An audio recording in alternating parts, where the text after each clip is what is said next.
සුබ දවසක් ඔයාලා හැමෝටම. ඉතින් ඔන්න අයානුයි මමයි යාළගේ තාත්ති ඉන්න රටට යන්න තමයි මේ හදන්නේ. ඉතින් අද වීඩියෝ එකේ මම ඔයාලට අරගෙන එන්නේ අපේ මුල්ම ගුවන් ගමන කොහොමද කියලා. අයන්ගේ මගේ දෙන්නගෙම පළවෙනි ගුවන් ගමන තමයි මේ. ඉතින් ඒක ඇත්තටම අලුත් අත්දැකීමක් වුණා. අයන්ටත් මටත් දෙන්නටම. අපි දැන් මේ ඉන්නේ කටුනායක ගුවන්තොටුපළේ. එතනින් අපි මේ විදිහට අයානුයි මමයි යාගේ තාත්ති තුන්දෙනාම දැන් මේ ෂීට්ස් බෙල්ට් දාලා යන්න පිටත් වෙන්න තමයි හදන්නේ. ඉතින් ඇත්තටම ලොකු දුකකුත් තියෙනවා පවුලේ අය දාලා යන්න.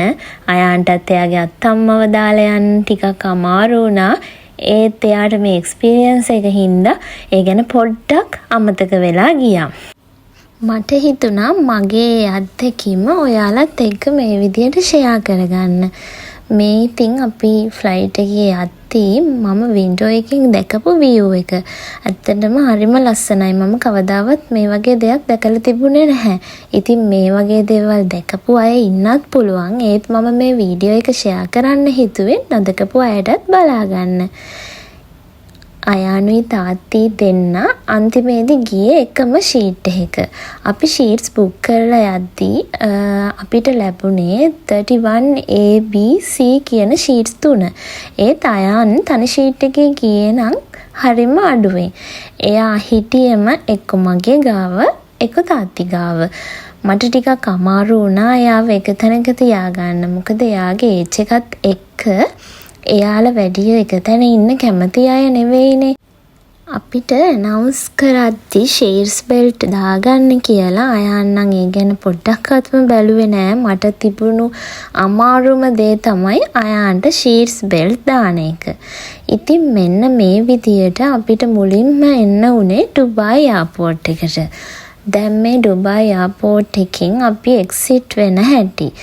මේ විදියට අයානුයි මමයි තාත්ති පැය 5ක ගමනක් අවසන් කරලා ඩුබායි එයාපෝට් එකකින් මුලින්ම බහින්න පටන් ගත්තා.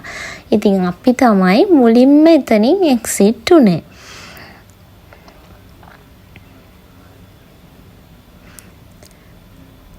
මේ වෙලාව නම් හිතට පොඩි චකිතයකුත් ආවා මට. ඩුබායි එයාපෝට් එකේදී බැස්සහම ඇත්තටම පුදුම රසණයක් තිබුණේ. එතනදී අපිව ගන්න බස් එකක් ඇවිත් තිබුණා. මේ බස් එකට ගිහින් එතනිනුත් ඒ කියන්නේ ඇත්තටම ලෝකෙ ලොකුම එයාපෝට් එක තියෙන්නේ ඩුබායි වල.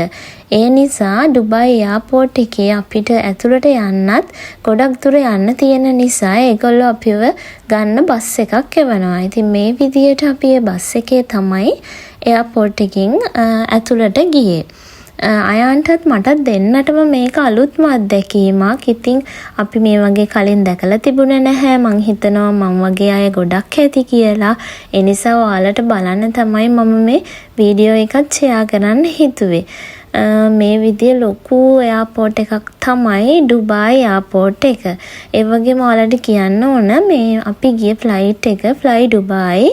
ඒකෙදි අපිට මීල්ස් හම්බුණා. ඇත්තටම මීල්ස් වලදී එතනදී මට වීඩියෝස් ගන්න බැරි වුණා. මොකද එතනදී අයාන්ව පොඩ්ඩක් බලාගන්න මට ටිකක් අමාරු වුණා. ඉතින් ඩුබායි එයාපෝට් එකේ මෙන්න මේ වගේ ෂොප්ස් අපිට දකින්න තිබුණා. අපි ඒකේ වටේම ඇවිදලා අයන්ටත් ඕන දේවල් ටිකක් ගත්තා. ඒ වගේම මට නෙක් පිලෝ එක මම මිස් කරලා ගිහින් තිබුණ නිසා මම ඩුබායි එයාපෝට් එකෙන් නෙක් පිලෝ එකකුත් ගත්තා. මේ මොකද ඒක ගොඩක්ම මට ප්‍රයෝජනවත් වුණා. අයන් නිදාගත්තම එයාට ඒක හරි පහසු වුණා. මේ විදියට අපි ඉතින් එයාපෝට් එකේ ඇවිදලා මට ඕන වුණා KFC එකෙන් මොනා හරි කන්න. මොකද මට වෙන තැනකින් try කරන්න හිතුනේ නැහැ. පොඩි බයක් තිබුණා. මොකද අපිට කෑම හුරු නැති හින්දා මොනා හරි වුණොත් ඒක ෆ්ලයිට් එකේදී අපිට කරදරයක්නේ. බබාටත් මේ හුරු තැනකින් කන්න දෙන්න ඕන නිසා අපි KFC එක හොයාගෙන මෙහෙම යනකොට ඔයාලට මේ දකින්න තියෙන්නේ gold tree එකක්. මේක සම්පූර්ණයෙන්ම රත්තරන් වලින් තමයි හදලා තියෙන්නේ. ඉතින් ඔන්න ඔය විදියට තමයි අපි ඩුබායි වල එයාපෝට් එකේ ඇවිද්දේ. ඔන්න දැන් අයානුයි තාත්ති ඕඩර් කරන ගමන් ඉන්නේ. මම මේ වීඩියෝ එක වොයිස් කරේ පස්සේ. ඉතින් අයාන්ගේ ක්ලිප්ස් ටිකක් එහා මෙහා වෙලා තිබුණා. අපේ මීල්ස් ටික තිබුණේ මෙන්න මේ විදියට. අයාන්ට ඔරෙන්ජ් ජූස් එකකුත් ඕන වුණා. ඉතින් අපි මෙතනින් තමයි ඇත්තම කිව්වොත් හරියට බඩ පිරෙන්න කෑවේ. මේ විදිය ලස්සන එයාපෝට් එකක් තමයි ඩුබායි එයාපෝට් එක. එතනදී අපි මේ වගේ පොඩි ටැක්සි මං හිතන්නේ ටැක්සි තමයි කියන්නේ ඒකට.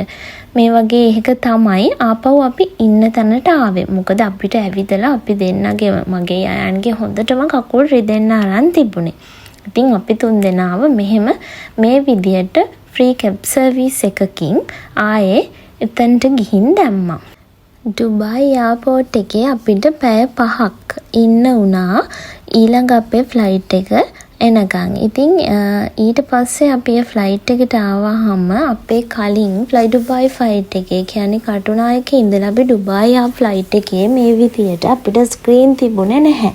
මේ වෙනකොට නම් අයන්ට හොඳටම නිින්ද ගිහින් තිබුණේ.